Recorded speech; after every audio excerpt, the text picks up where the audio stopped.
La charla que me han encargado de dar es ¿hacia dónde vamos? Bueno, el título yo creo que es bastante claro. Nosotros lo llamamos el final de la era de extinción de incendios.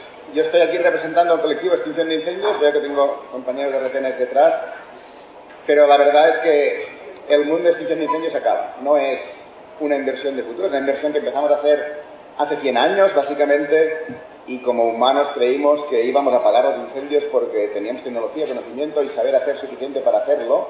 La verdad es que 100 años después estamos en retirada y no hay manera física de seguir luchando con los incendios que tenemos si seguimos actuando como actuamos. Básicamente, Europa, si miráis las estadísticas, destina el 92, que se dice muy pronto, 92% del presupuesto forestal europeo va destinado a extinción de incendios.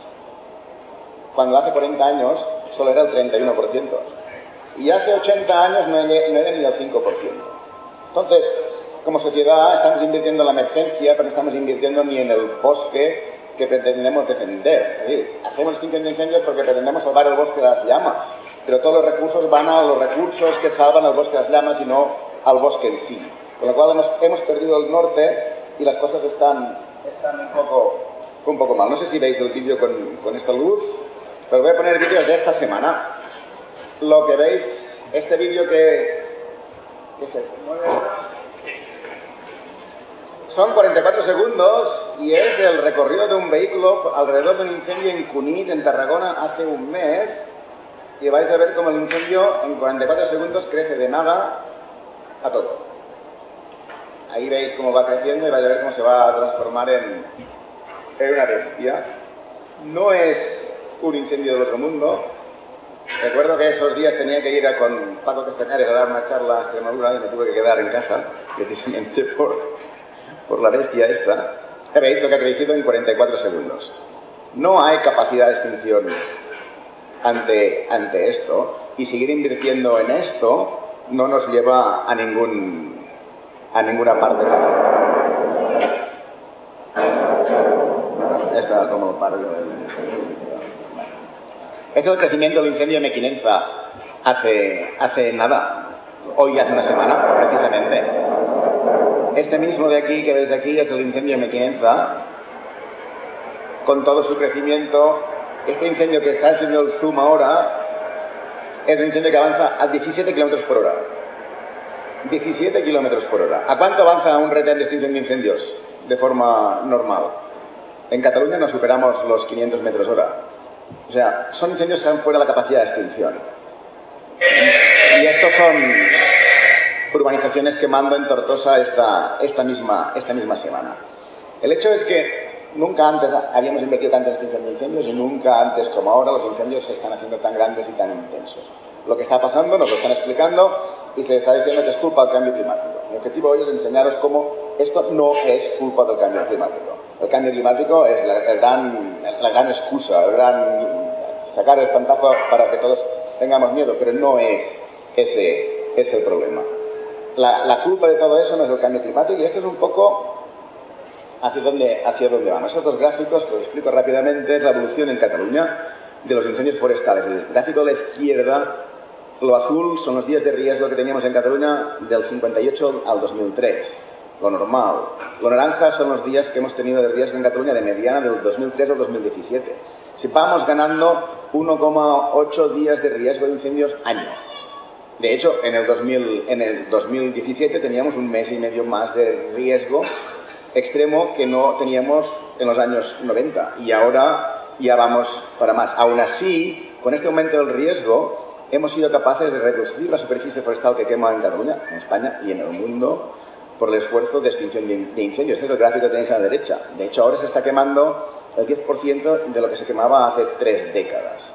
Pero entre estos dos gráficos, uno que te dice que hay mucho más riesgo y otro que te dice que la extinción de incendios está haciendo su trabajo, es donde nosotros, el mundo de extinción de incendios, estamos diciendo que esto es una falacia y esto no es verdad. Porque básicamente entre estos dos momentos, Cataluña, que es donde yo vengo, ha pasado a tener un 33% de superficie forestal a tener un 71% de superficie forestal.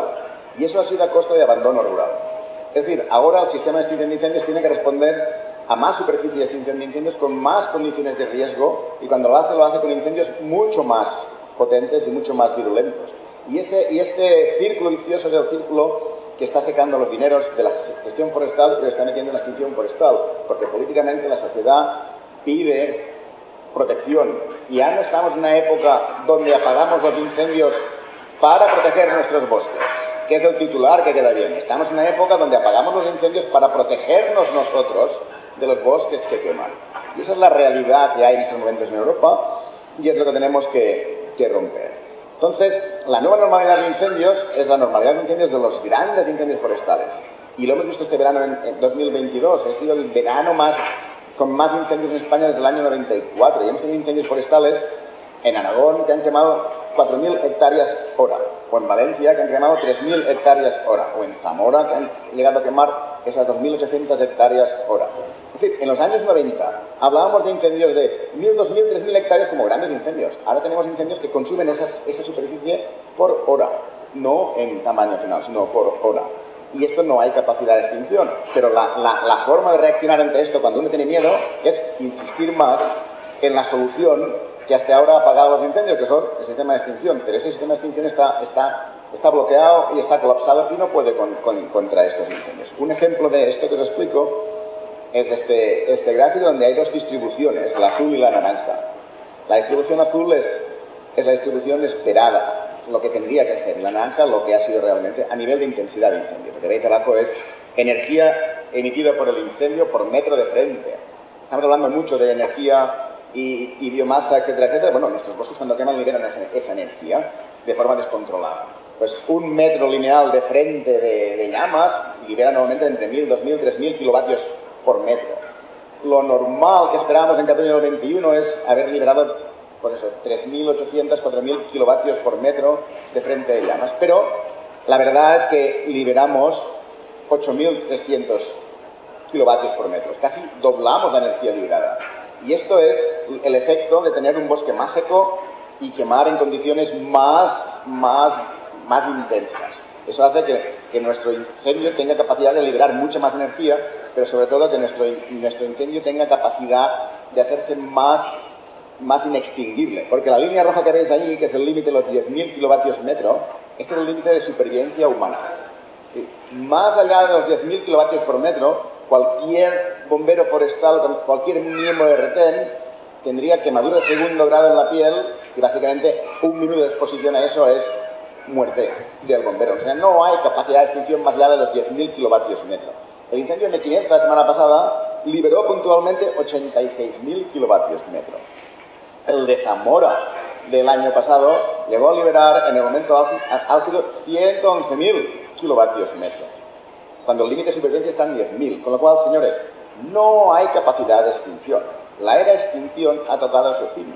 Y el político que vende aviones y helicópteros está vendiendo distracción, pero no eficiencia. No podemos seguir en este camino. Y el mundo de la extinción, y yo soy inspector de un cuerpo de bomberos y soy experto en la Unión Europea en tema de incendios forestales, lo estamos diciendo claro en el Parlamento Europeo. No queremos más recursos de extinción de incendios.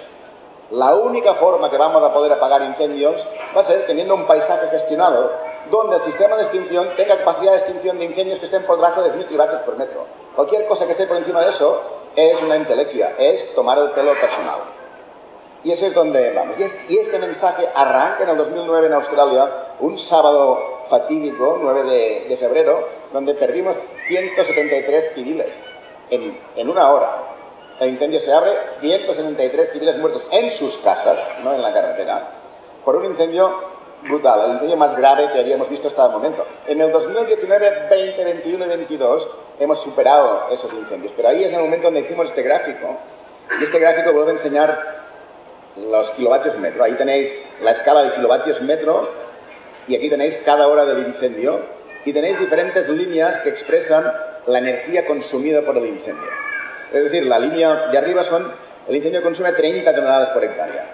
En la línea más baja, el incendio consume 5 toneladas por hectárea. En la línea discontinua roja son los 10.000 kilovatios metro del límite de supervivencia. Ya veis que durante el mediodía este incendio supera la capacidad de extinción, supera la capacidad de que un bombero se pueda enfrentar a ese frente de llamas. y llega hasta los 90.000 kilovatios metro. Pero fijaros que si hubiesen tenido solo 10 toneladas por hectárea, allá donde este incendio tenía solo 10 toneladas de combustible por hectárea, no superaba la intensidad de 2.000 kilovatios metro. La conclusión es clara. ¿Es el peor episodio meteorológico de Australia hasta ese momento? Sí. ¿El incendio supera la capacidad de extinción? Sí, si tiene energía para consumir. Pero en la peor oleada de calor, en el peor episodio meteorológico histórico de Australia, donde pierden 163 civiles en media hora, si no hay combustible, no se genera un incendio que pueda devastar de esta manera. Con lo cual, la pregunta inicial, ¿esto es culpa del cambio climático o es culpa de cómo tenemos nuestros montes?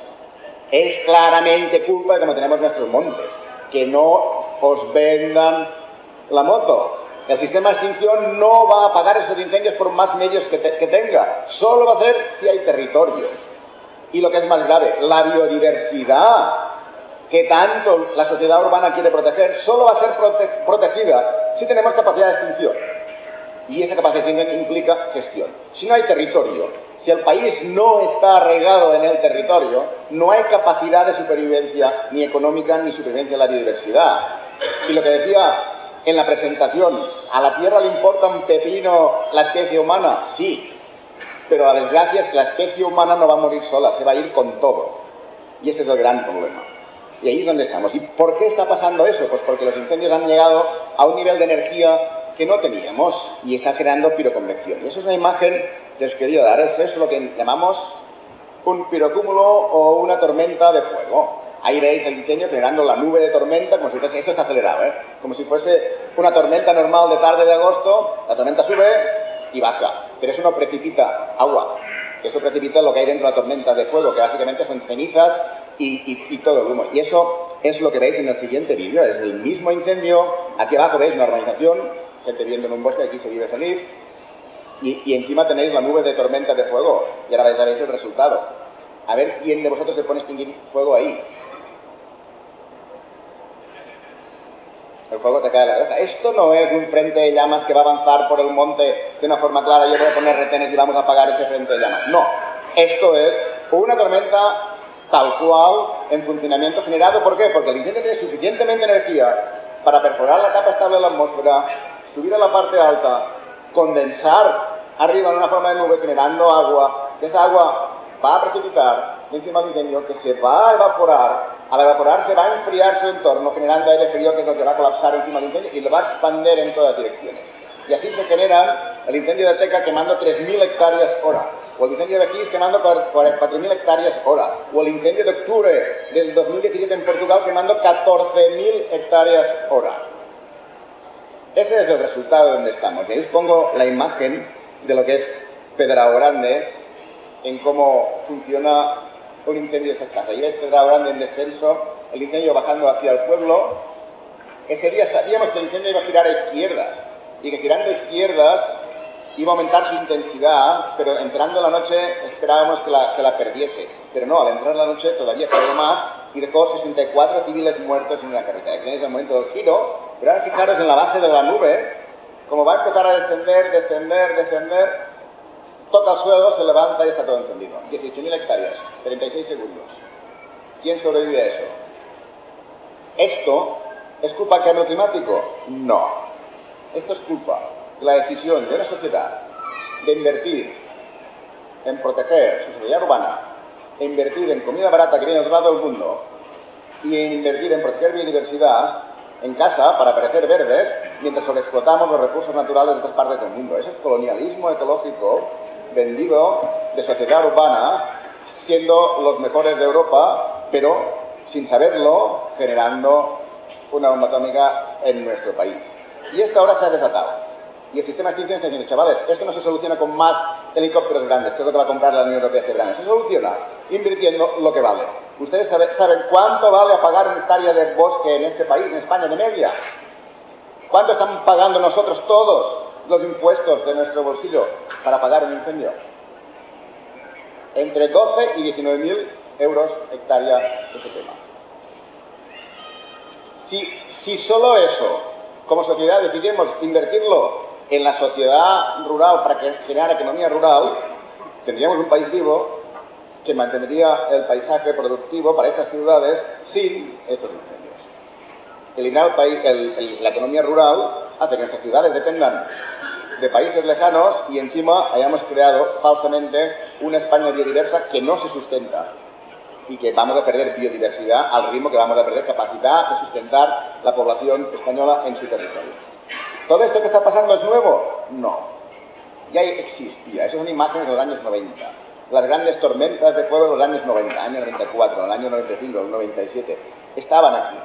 Pero estas imágenes de aquí son tormentas de fuego del 2021. La diferencia entre estas dos imágenes es que en los años 90 estos fenómenos se consideran extremadamente raros.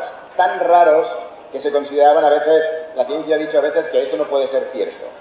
Pero dependían de incendios de 10.000, 20.000, 50.000 hectáreas. Los incendios de ahora, con 50, 100 hectáreas, tienen capacidad de hacer estos fenómenos. O sea, básicamente, el cambio climático está poniendo de manifiesto el efecto que tiene unos paisajes que no están gestionados ni de forma antrópica ni de forma natural, porque básicamente con la protección de nuestro territorio lo que hemos hecho es parar los procesos, y al parar los procesos fabricamos acumulación de biomasa que es liberada de forma repentina en este tipo de incendios y en estas tormentas de fuego, que no son nuevas, pero ahora son más comunes o la nueva normalidad debido a que nosotros estamos no entendiendo qué implica el cambio climático para nuestros bosques. Y básicamente lo que implica es que el clima de ahora no es el clima de cuando estos bosques nacieron. Y como que estos bosques nacieron en un clima, en unas condiciones, si no tienen ese clima no pueden seguir viviendo en esas condiciones. Y por eso están más estresados. Y estando más estresados tienen más combustible para quemar. Y teniendo más combustible para quemar, lo que hacen es abrir espacios quemando para regenerar el bosque que vendrá detrás, que va a estar adaptado a un nuevo clima. Este proceso de adaptación constante del bosque a un clima cambiante, nosotros lo estamos parando porque estamos protegiendo nuestros paisajes. Pero realmente lo que estamos haciendo es construir la energía necesaria para aniquilar esos paisajes que pensamos que estamos construyendo. Es un mensaje claro que lo explico desde el mundo de la extinción de incendios. Señores, la era de extinción se ha acabado. Basta, no queremos más recursos de extinción. Podemos seguir apagando incendios si gestionamos paisajes. Si no, no hay final. Porque el resultado final de todo esto es este gráfico que os enseño. Este gráfico que os enseño son las mediciones dentro de las columnas convectivas de estos incendios de la velocidad del incendio. Y el concepto es muy simple. Si una columna convectiva levanta el humo a una velocidad, el aire que entra por debajo de la columna convectiva va a esa velocidad. Con lo cual, si yo tengo un viento de 5 km por hora, pero una columna convectiva a 60 km por hora, el viento que empuja al incendio va a ser de 60 km por hora. Y eso es el hecho que nos encontramos de que esperas un incendio comportándose de una manera, pero tienes un incendio haciendo totalmente algo distinto e imparable. Y el proceso es este. Y ahí veis, en la parte alta del gráfico, veis mediciones dentro de las columnas convectivas de casi 60 km por hora. Todo esto, al final, tiene un impacto sobre cuántas veces el incendio corre más de lo que tendría que haber corrido en función de la velocidad de las columnas convectivas. Y aquí veis que hay incendios que aceleran 20 veces. El incendio de M500 la semana pasada aceleró 18 veces por encima de lo que hubiese tenido que ser. Y lo que hicimos nosotros fue sacar los retenes de delante, esperar que el incendio pasase para después ir a hacer extinción. Pero el incendio de M500 lo extinguimos por los almendros y olivos de Almatret. Si no, no hubiésemos podido. Pero la imagen que os tiene que quedar es esta. Estos son cereales quemados en M500 esta semana pasada. No están quemados con llama, porque veis que todo el cereal está ahí plantado. Están sublimados por una masa de aire caliente de 1600 grados que recorrió todo el sembrado. Esa masa de aire caliente es la misma que mató 163 civiles en Australia, que mató 64 civiles en Portugal y que nos va a afectar a nosotros. Y esto, que ya no es un problema de si me queman bosques, es un problema de que mis paisanos pueden morir en este tipo de situaciones, lo hemos generado con la ceguera, la incomprensión, la incompetencia del modelo país que hemos creado entre todos. Es hora de volver a crear un país arraigado en el mundo rural si queremos que la sociedad moderna del siglo XXI sobreviva a los retos del cambio climático. Son las lecciones que hemos aprendido en 6 años el mundo de extinción, y es lo que estoy transmitiendo. Gracias.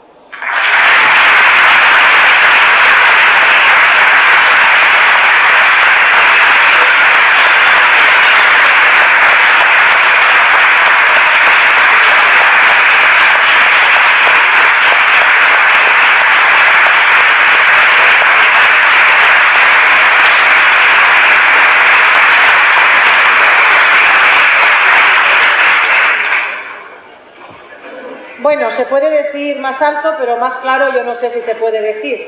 Lo tenemos aquí, creo que el mensaje ha llegado. Y nos vamos a quedar aquí nosotros, si os parece bien, a esa parte de la mesa. Y me gustaría, antes de que hablarais de Doña Sonia, me pido, porque si lo tuviera que decir yo, me costaría expresarlo. ¿Cómo ha recibido el mensaje que nos ha dicho Marc Castelnau en estos bosques, que son bosques infinitos, que compartimos, el Alto Tajo, Montes Universales, y que... ¿Cómo lo has recibido tú, Benito? Quiero decir que...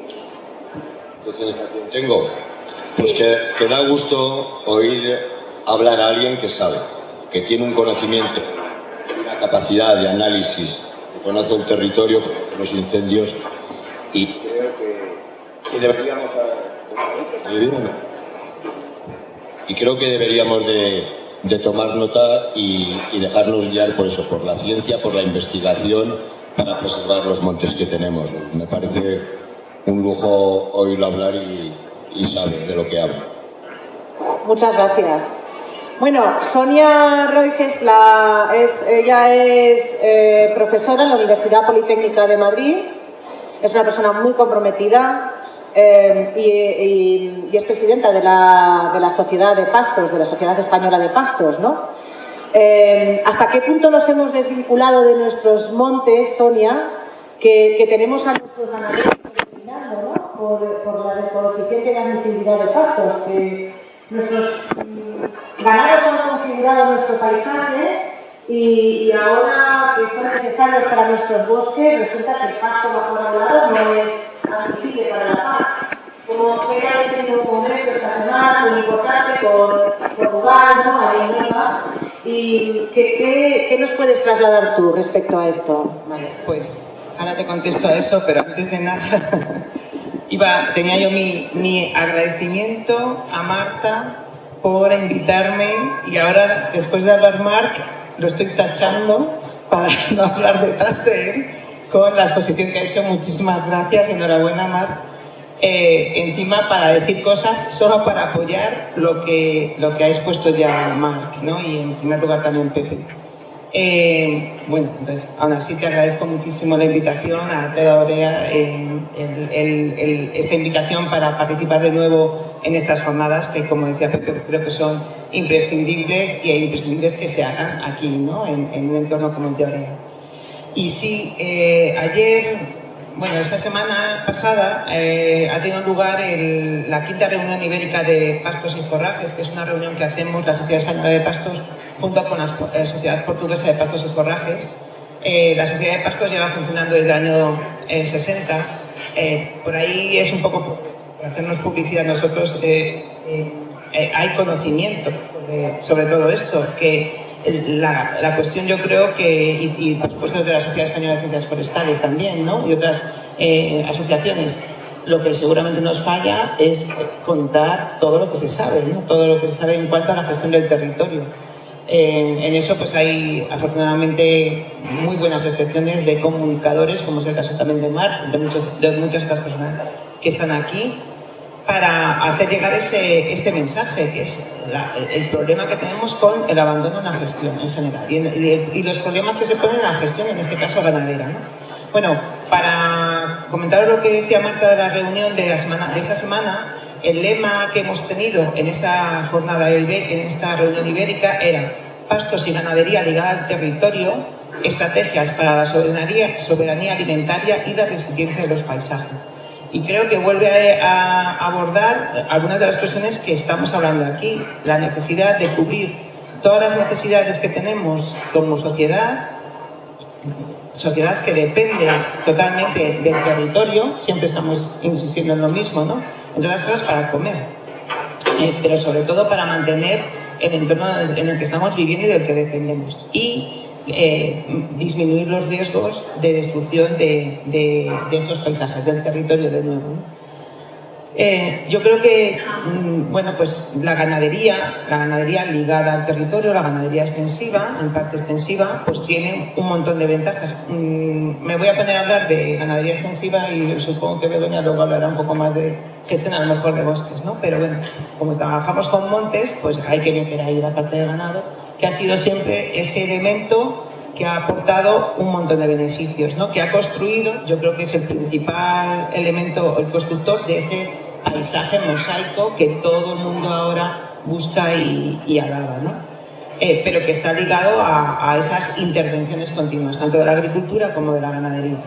Pero solo por recordar algunos de los servicios ecosistémicos que proporciona esa ganadería está, del que hablamos ahora mismo, que es la prevención de incendios, el establecimiento de esas redes, ¿no? Del paisaje mosaico, de disminuir la parte de vegetación, de combustible, de energía y transformarlo en otro elemento, en otra energía que necesitamos nosotros, que es la de la alimentación. Y luego otros servicios, que solo voy a destacar algunos, que también están relacionados y van en esa misma vía hacia la resiliencia de los paisajes, hacia la prevención, que son el aumento de la biodiversidad, también asociado a esto, a la diversidad, por ejemplo, de compromisos que tenemos de hábitat, de especies, de razas ganaderas, etc.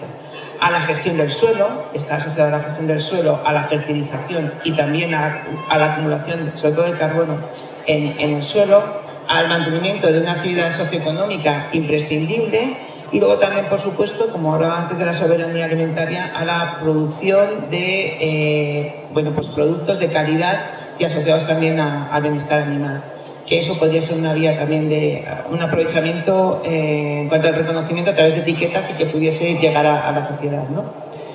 Y todo esto, solo he puesto algunos ejemplos, ¿no? Pero todo esto tiene que ser, yo creo que es la idea principal que tenemos aquí todos, reconocido y pagado, ¿no? Son servicios ecosistémicos que todo el mundo debe conocer, pero sobre todo debe pagar, ¿no? Es lo que decía Marc, con esos, también yo creo que todos hemos puesto los ojos ahí, el signo del dólar del diogenito, ¿no? De 12.000 a 19.000 euros por hectárea para extinción, en inversiones sería algo espectacular, ¿no? Sobre todo para ese pago de estos servicios que se están realizando en este caso por la ganadería.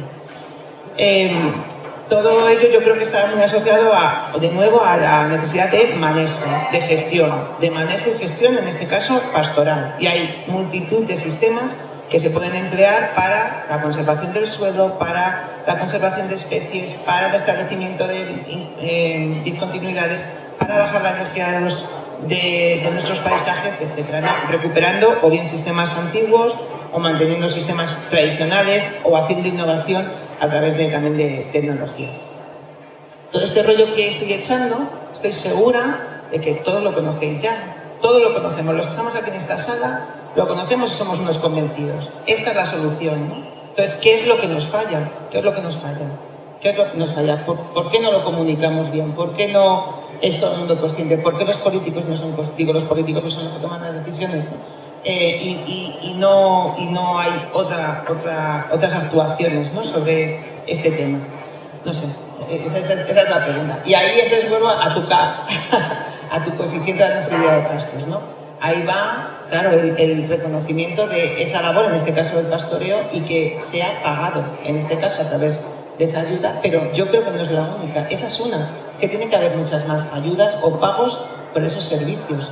Marc, supongo que podrá contar el caso de lo del ramal del FOC o el éxito de la RAPCA en Andalucía, estas otras servicios que sí que se están pagando el servicio, no es una ayuda en este caso a un ganadero, a un propietario, es el pago por el servicio ambiental que se está haciendo. Yo creo que es la clave. Y el trabajo en la comunicación.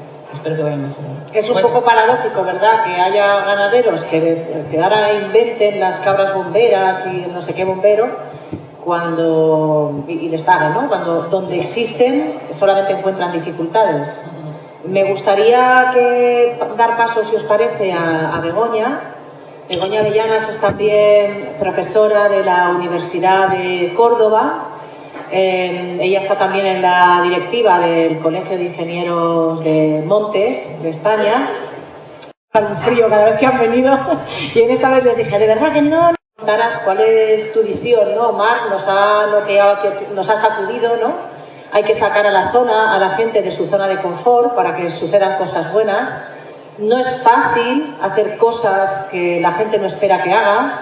Es muy complejo. Aquí en Orea hemos vivido situaciones muy complejas y bueno, desde el ayuntamiento entendimos que había que echar el resto y lo echamos y soportamos lo insoportable ahí está el resultado. Quiero decir que no, haciendo lo que veníamos haciendo, como esta falta de cultura forestal en la que nos hemos sumido, ¿no?, en los últimos años, en la falta de gestión de territorio, nos han traído a lo que ahora tenemos, ¿no? ¿Cómo lo ves tú? Vale, pues muchas gracias, Marta. Yo también te agradezco muchísimo el haberme invitado, a pesar de que cuando venía ayer diciendo, pero cómo me enreda en estas cosas viniendo de tan lejos. Sí, vale. Sí. ¿Se oye bien, no? ¿Se oye? ¿Se oye ahora? Sí, estaba apagado. Bueno, pues eso, que siempre es una alegría estar aquí, a pesar de que vengo de lejísimos y por el camino me arrepiento muchas veces. Pero luego cuando llego me alegro de haber venido. Porque aquí hay muchísima energía, no de la mala, de la que crea fuegos, sino de la otra. Bueno, la charla del mar es que es, en fin, solo cabe añadir cosas, ¿no? Pero viene estupendamente. Yo voy a ser muy breve porque además esto se supone que es una mesa redonda, aparte de que vamos mal de tiempo, pues no sé si está previsto que participe la gente, que yo creo que es lo interesante. Así que yo voy a centrarme en 3 ideas, las un poco claves que traigo un poco pues, para el debate, ¿no? Partiendo de la absoluta convicción de lo que nos ha planteado muy duramente y muy taxativamente Marx, que es donde estamos y que realmente el problema es muy, muy serio porque al final, en el fondo, todo viene de la inmensa concentración de la población en las ciudades y somos el país y esto viene de muy atrás y yo ahí soy pesimista, creo que es muy difícil volver atrás, pero ojalá lo consigamos. Y es que esa concentración en ciudades es que realmente nos hace perder completamente el contacto y distorsionar completamente lo que es el mundo real, como decía también Pepe Esquinas al principio, ¿no? Así que ese problema es muy, muy difícil de resolver. O sea, que volvamos al mundo rural, a desperdigarnos como estábamos antes.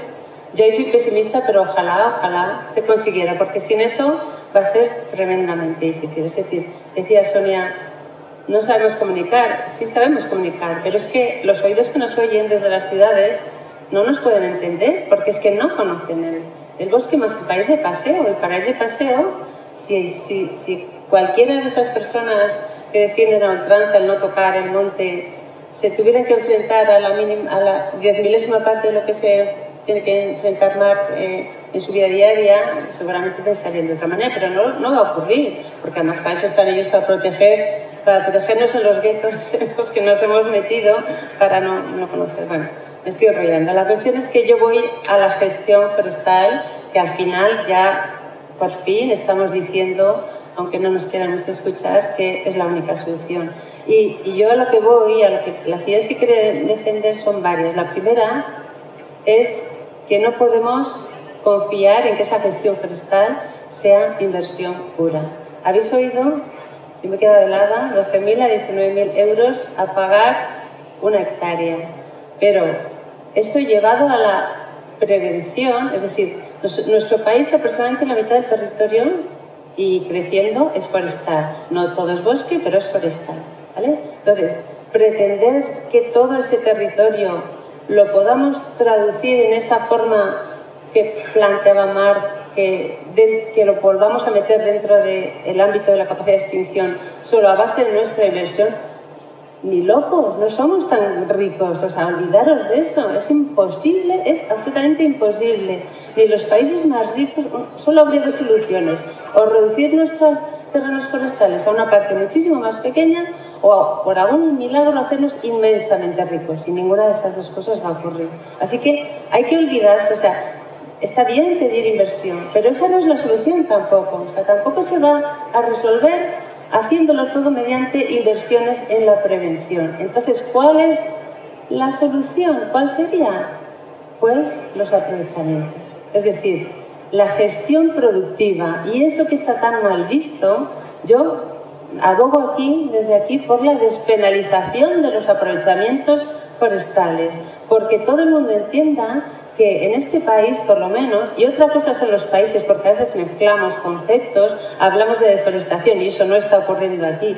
Ya habéis oído la variación de la superficie forestal en Cataluña, que yo me quedé impresionada, pero eso está ocurriendo.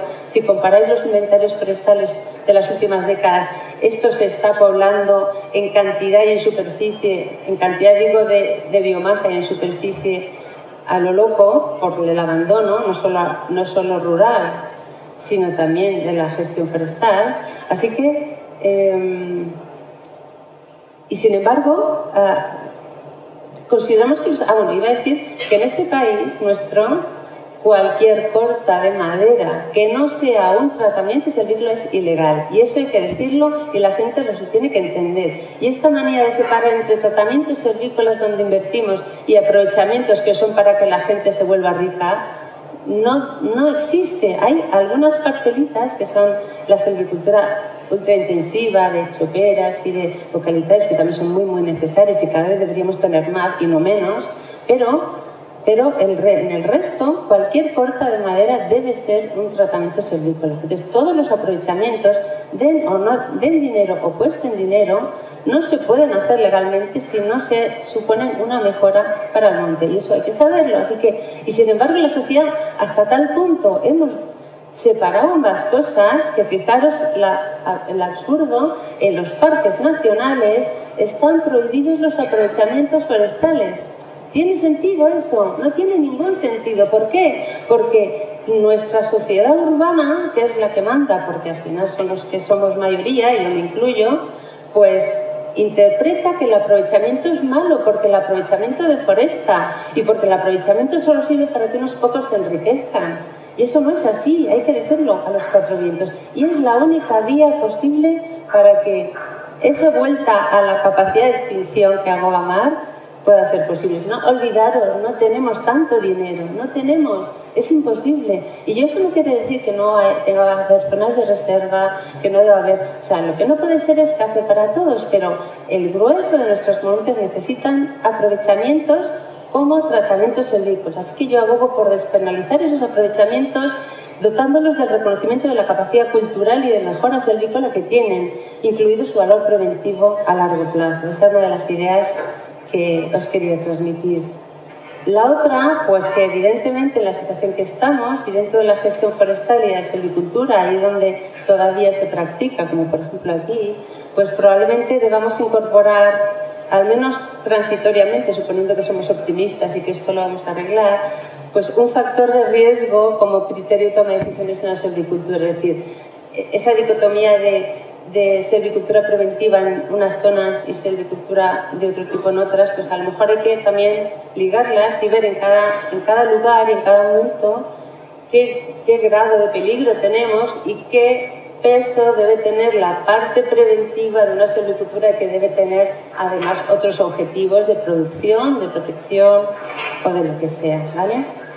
Y la última, que ya había tenido unas fotos, pero al final no las he puesto, para ilustrar un poco y para acabar con una foto que es esa, más o menos, pues que también creo que ha salido que en las zonas donde ese peligro o donde lo que ahora se ha venido en llamar zonas estratégicas de gestión o áreas cortafuegos, es decir, en aquellas zonas del monte donde cada vez más van a ser necesarias como apoyo a esa posible extinción que esperemos recuperar, o para, digamos, compartimentalizar un poco o disminuir en gran medida la cantidad de combustible, pues hay una idea bastante buena de algunos americanos, que siempre a veces nos llevan la delantera, que se han inspirado en las estructuras que hay en los bosques con poca intervención humana y que se han sometido frecuentemente a incendios. Y esas estructuras son muy interesantes y las tenéis algunas aquí en ejemplo, ya os he visto una foto.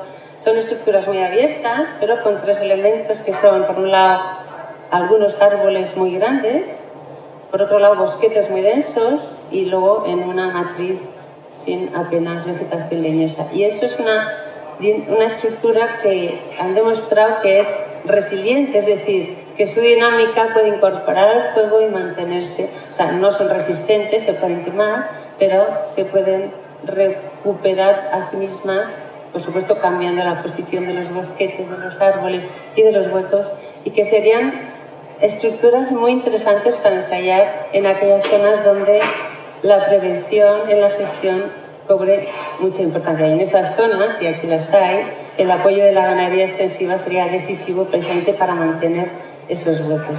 Y nada, solo esas ideas quería transmitiros y mirar a ver si la gente se animara a participar. Muchísimas gracias. Os agradezco la brevedad porque no sé si Benito quiere decir algo más. No. Lo que estaría bien es que fuera participativo. Yo no sé si alguien de los asistentes quiere comentar algo. Santi quiere...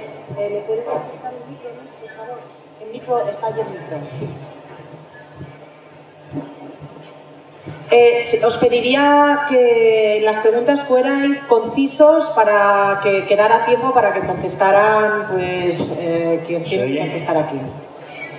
Podéis leer una noticia en el periódico de la energía de ayer, o del día 21 concretamente, donde dice: la ministra Rivera salva en extremis la biomasa española de limitar la extracción de residuos en el monte. O sea, esto quiere decir que la política nos viene de Europa, como bien apuntaba Mac, y si mientras Europa no se conciencie de que hay que sacar biomasa y hay que sacar combustible, estamos perdidos. Aquí está la noticia. ¿Lo podéis ver? ¿Y cuál es tu pregunta, Santi? Pues que hay que actuar también en Europa. Si no se actúa en Europa, podemos tener muchas cabras, podemos tener muchos equipos de extinción, pero si no te apoya económicamente Europa en los recursos, estamos perdidos. Está claro que en Europa hay que actuar y estamos en ello. Y de hecho, la comunidad de incendios se está uniendo en este sentido para dejarlo claro. Si Europa ha respuesto en formato de protección civil, es decir, más incendios, más medios. Pero por suerte los países nórdicos, entre ellos Finlandia, Noruega y Alemania, han respondido que más medios no, más economía rural. Y es la clave en ese sentido. Aquí el problema que nos viene encima también es las ganas de decir que Europa es una reserva de biodiversidad en el mundo. Y esa reserva de diversidad es solo posible si hay diversidad de ecosistemas, que ya es conocido, pero no si homogenizamos los ecosistemas simplemente en bosques cerrados. Entonces hay un gran desconocimiento del tema en el norte y tenemos que hacer un gran esfuerzo de concienciación. Y de hecho tenemos capacidad de exportar conocimiento al resto de Europa. Y han pasado los tiempos en que Suecia decía: el Mediterráneo quema porque la gente del Mediterráneo no sabe gestionar problemas. Pero claro, en 18 días se quemó hasta el tender de ropa de la suegra. Y les tuvimos que decir: bueno, ¿qué? ¿Vosotros sois incompetentes los que tenéis un problema serio? Ahora tenéis un problema serio. Bueno, ahí estamos, en ese sentido. Pero también nosotros tenemos que vender un mensaje homogéneo. Es decir, si España tiene la capacidad de decir: esto es un problema de gestión de paisaje, Europa puede escuchar. Pero si Europa pregunta a España ¿el problema de incendios cuál es? Y España responde: más medios, y estamos jodidos. Por ahí tenemos... Susana, sí. Hola. Estoy de acuerdo, por supuesto, con lo que habéis dicho y además quería también hacer un poco una reflexión en cuanto a que hay parámetros de conservación que se necesitan. Para continuar con esa conservación se necesita también hacer extracción. Y entonces, y en concreto, por ejemplo, arboledas singulares y árboles singulares que están completamente llenos, o sea, y completamente rodeados de una densa, digamos, vegetación joven, y están generando problemas graves de mantenimiento de esas arboledas y sus árboles, ¿no? Entonces, yo creo que también la parte incluso de conservación se tiene que unir al aprovechamiento, o sea, es decir, se puede ir perfectamente unidos de la mano. Y además podría generar una gran riqueza a nivel turístico, porque a nivel turístico también se puede, de alguna manera, oye, pues esos montes o esas arboledas singulares ponerlas en valor gracias también a un aprovechamiento y generar un recurso más, ¿no? Eso es un poco la idea. Gracias. ¿Han pedido allí atrás la palabra? Quizá a lo mejor una cosa que nos está rondando es que se tiende a confundir biomasa con biodiversidad. La gente piensa que cuanto más biomasa, más matorral, más árboles, más biodiversidad y hay veces, bueno, la mayoría de las veces es al revés. Quiero decir que Al final, el colapso de biomasa lo que nos lleva son a paisajes empobrecidos y peligrosos. Sí. A ver si se oye, sí. Quique. Yo... bueno, no sé, ¿alguien quería contar? Quique es el presidente de Rumbo Rural, una asociación... Perdón, que es que te hemos quitado el micro, Benito. Ya no, pero se lo han llevado, nos turnamos, nosotros no hay problema con ese tema. A ver, por el tema de la biomasa y la noticia que salía hoy, yo también la he leído, la biomasa es un recurso más dentro del monte. Entonces, debemos de gestionarlo. Y lo interesante sería gestionarlo desde las comunidades locales, o sea, crear redes de calor para volver otra vez a utilizar la leña para calentar nuestras casas como se ha hecho históricamente, que es una manera de quitar combustible, como dice Mar, del bosque y a la vez tener una energía barata y cercana y que encima genera puestos de trabajo. Esa sería una de las opciones por las que deberíamos apostar. Es complicado gestionar la biomasa, quizás sea la energía renovable más complicada de gestionar por la logística y porque los rendimientos son muy ajustados, pero localmente sí que se puede revalorizar. Y encima generar puestos de trabajo locales que limpien esos bosques. Antes los quemábamos, ahora los vamos a quemar, pero en casa. Esa sería una de las buenas opciones para darle salida a un recurso que tenemos de sobras, que está cuantificado, y encima una energía sostenible. ¿Qué opinas tú, por ejemplo, a lo mejor aquí en las comunidades, en estos pequeños pueblos forestales? ¿No sería lo lógico que cada pueblo forestal tuviéramos una pequeña red de calor que se abasteciera de biomasa y que generara varios puestos de trabajo, ¿no? Sí, todavía en nuestros pueblos eso se ve como si fuera una nave espacial. Sí, pues es lo mismo que hemos hecho toda la vida con la mecanización y con las nuevas tecnologías, y recoger leña al monte para calentarnos en casa y cocinar.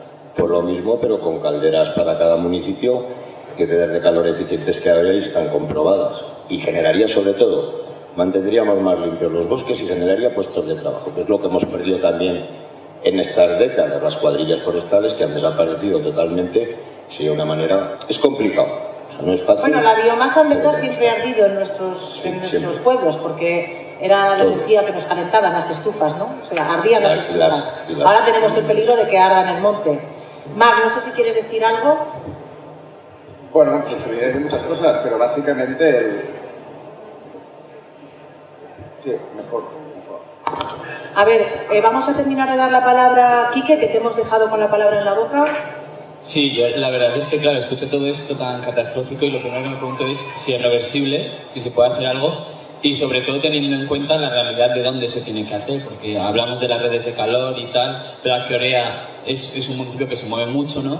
Pero es que la mayoría de los bosques están en municipios, pues no sé si el 70% de los lugares forestales son ayuntamientos de menos de 500 empadronados, ¿no? Donde los recursos son los que son y entonces estos proyectos son complejísimos y a veces algunos alcaldes hacen lo que pueden, son 3 vecinos a lo mejor que están alcaldes y tal, y tienen que plantear un proyectazo de gestión forestal y demás. Yo es lo que veo complicadísimo, ¿no? Como en un territorio en el que no hay tampoco seres humanos que puedan hacer esa gestión forestal ya, porque es la realidad en muchos sitios, que si quieren venir no hay vivienda tampoco para ellos, porque es otra de las claves, ¿no? Es decir, que hay muchos retos con la gestión forestal, pero es que los lugares desde donde se tiene que gestionar ahora mismo están en unas condiciones súper precarias, ¿no? Entonces, ¿es reversible? Y si es reversible, ¿qué hacemos? O sea, ¿cómo empezamos a hacer algo? Vale, había otra persona por aquí que quería hablar. Damos la última palabra, bueno, la penúltima. Venga, cortito y ya hacemos la última reflexión. Bueno, yo solo quería hacer un comentario y quería decir que los montes de Orea tengo conocimiento que es el hogar de Orea, de Frías, de Guadalaviar, de esta zona del Alto Tajo, de una especie que está en extremo peligro de extinción, que son los ganaderos trashumantes por vías pecuarias.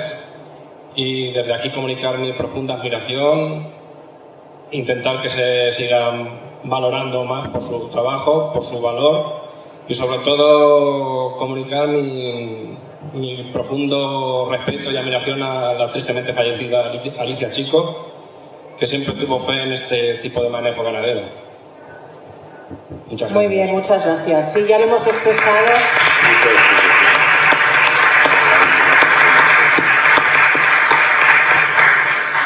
que la ganadería es esencial y que está sufriendo mucho por la incomprensión. Nuestros ganados son trashumantes, como tú muy bien dices, y están sufriendo la doble hacha, ¿no?, de atravesar varias comunidades autónomas, bueno, al contrario, en lugar de encontrar un entendimiento y un apoyo, pues en las administraciones lo que están encontrando es bastante resistencia y genera mucha frustración, la verdad. Gracias. Inés. Sí. Los cuatro de las intervenciones de los cuatro ponentes me da la sensación de que el problema de los incendios forestales no es forestal, es un problema social. En consecuencia, la pregunta es: ¿quiénes son los interlocutores en las administraciones públicas y ministerios, consejerías de las comunidades autónomas? ¿A quién nos tenemos que dirigir como responsables de los montes, pero ante un problema que no es forestal, sino que es social? Gran pregunta. El hecho es que no hay que dirigirse a un político, sino a todos nosotros. Es un problema social, como te dices, es un problema de percepción social. Entonces, en los años 80, 90, este país dio el vuelco, digamos, al conservacionismo. Y ahora hay que dar un paso más.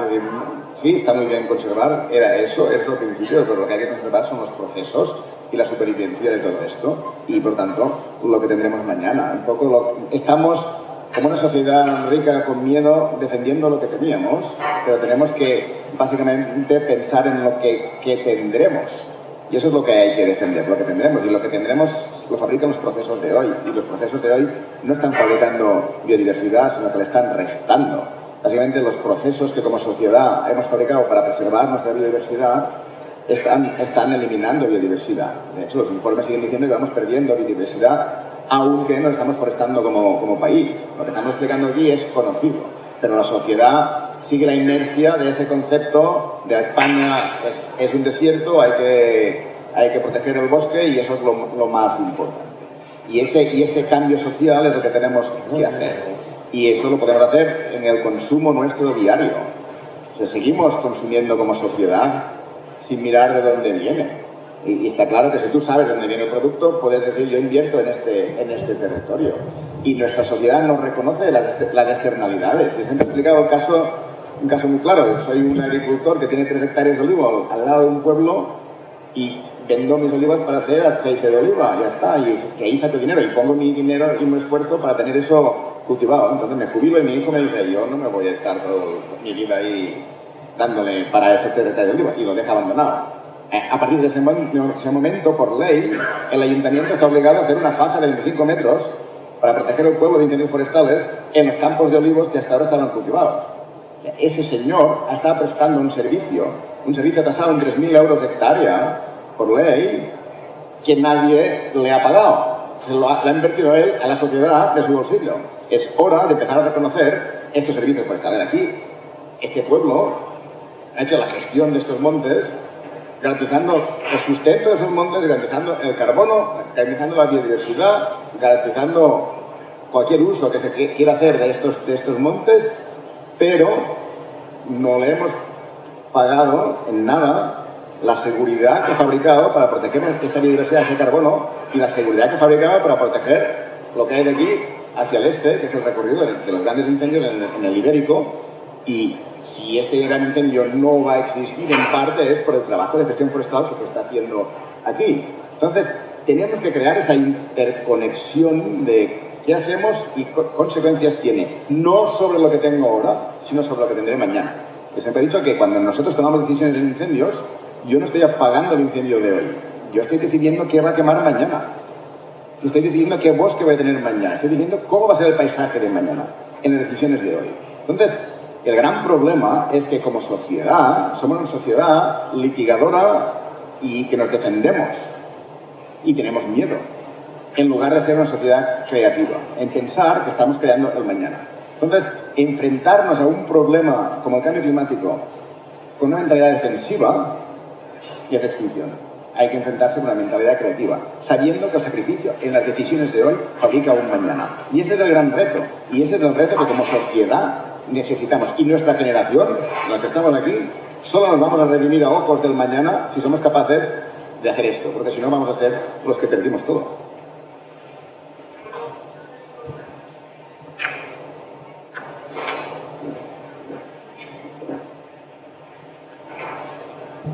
Sí, en algún momento nos hemos preguntado que a lo mejor parte de lo que se ha quemado, arbolado, no habría que restaurarlo.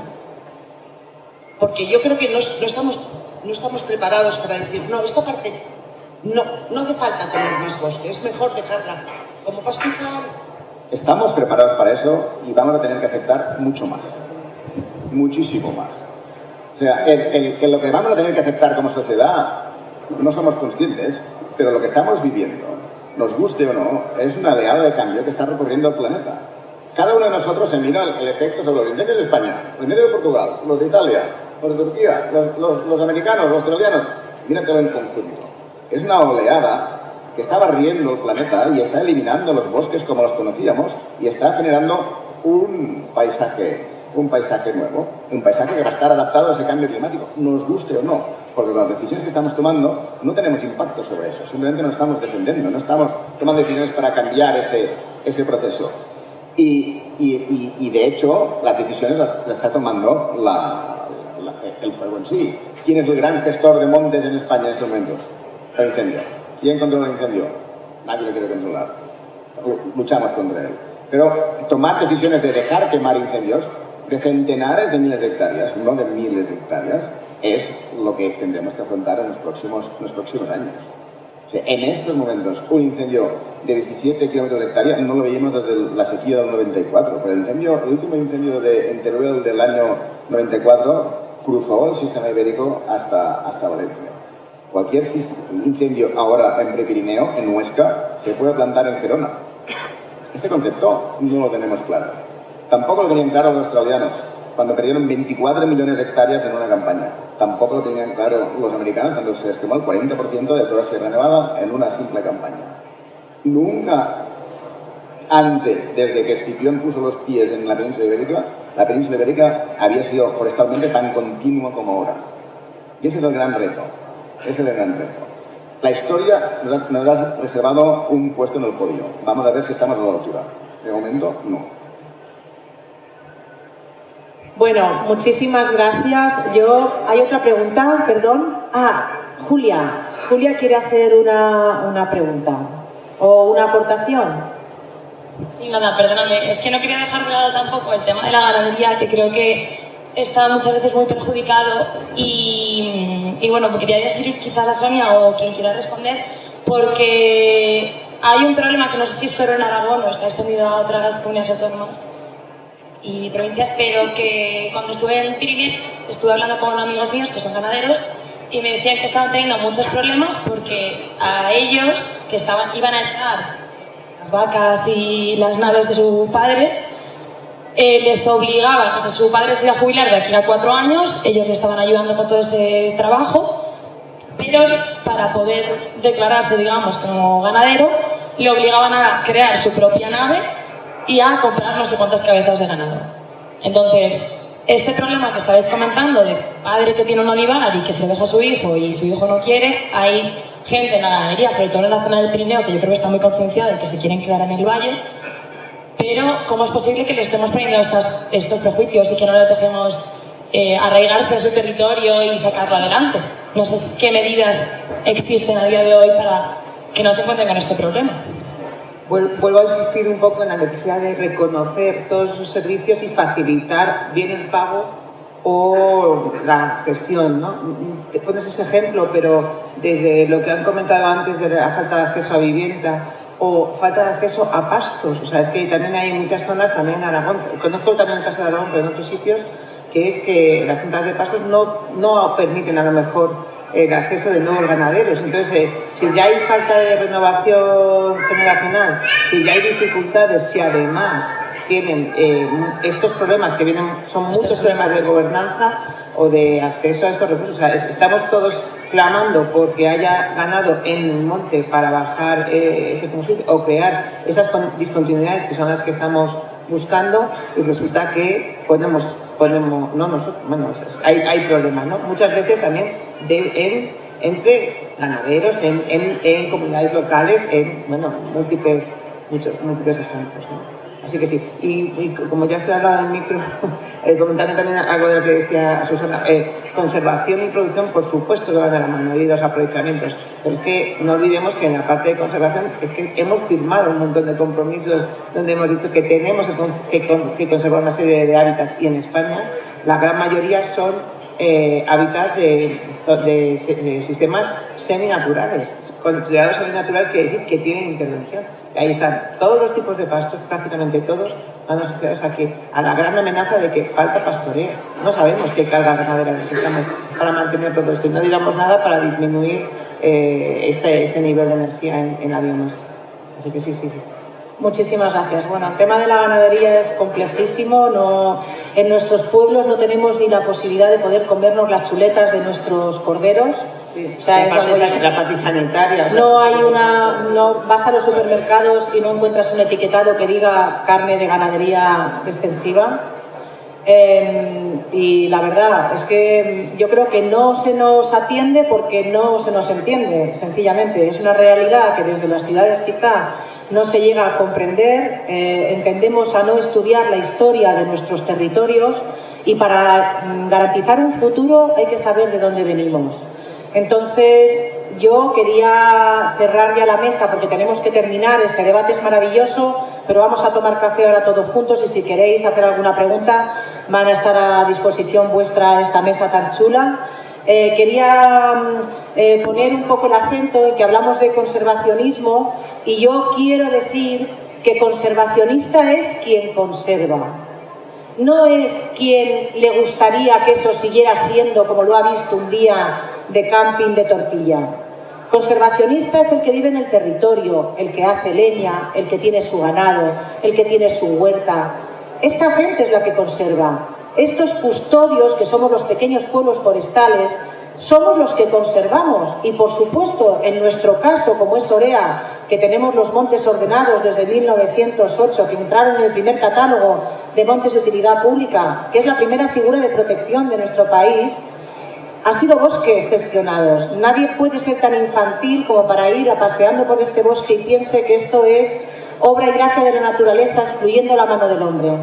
Porque nosotros hemos estado presentes aquí desde que llegamos y hemos influido. Para que estos bosques siguieran en su libre albedrío, tendríamos que desaparecer nosotros, y yo al menos me niego a desaparecer, y me niego a que estos pueblos dejen de tener oportunidades. Por eso, conservacionista es quien conserva. Pero ojo, estos pequeños pueblos forestales que conocíamos muy bien el idioma que hablaba nuestro espacio, también lo estamos perdiendo. También estamos perdiendo esta cultura de la que hablaba Pepe Esquinas. Estamos perdiendo la cultura forestal. Estamos perdiendo el ritmo de lo que sucede en nuestros espacios, porque nos hemos enajenado de ellos y tampoco le hemos dado la importancia que tenía a transmitir valores y a transmitir cultura. E incluso aquí en Orea estamos perdiendo cultura forestal. Otra cosa, el planeta, como hemos dicho, no nos necesita para nada. Para nada. De hecho, está deseando, pues eso, darnos una patadita en el culo y quitársenos de en medio. Somos nosotros los que necesitamos los bosques.